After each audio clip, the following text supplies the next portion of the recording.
అరే ఏందే మమ్మీ ఇదంతా? వచ్చిన వారా మనీష్, ఫోన్ చేస్తుంటే ఫోన్ లేపుతలేవు. బకెట్లు ఎందుకు? ఇవన్నీ తీసుకొని నడు పోదాం. నిన్ననే వచ్చింది కదా నేను అలా, అవన్నీ ఎందుకు? అరే పిచ్చోడా, ఇది నల్ల కోసం కాదు, పెట్రోల్ స్ట్రైక్ ఉంది కదా, పెట్రోల్ తెచ్చుకుందాం పా. అరే నీకు తెలియదా? నువ్వు చూడలేదా? వచ్చి 2-3 డేస్ అవుతుంది. ఆ డాక్యుమెంట్ ఒకసారి చూడండి. ఆ డాక్యుమెంట్ ఉంది కదా, ఒకసారి మొత్తం చూడండి. పెట్రోల్ ఏడా షార్టేజ్ లేదు.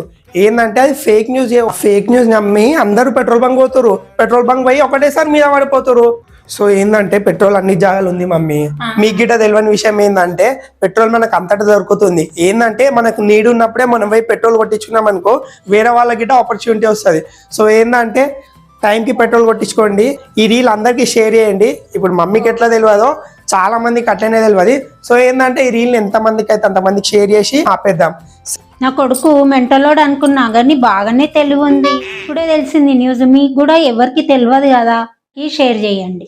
ఈ ఫేక్ న్యూస్ ఏదైతే ఉందో మనం అందరం కలిసి దాన్ని ఆపేద్దాం, షేర్ చేద్దాం.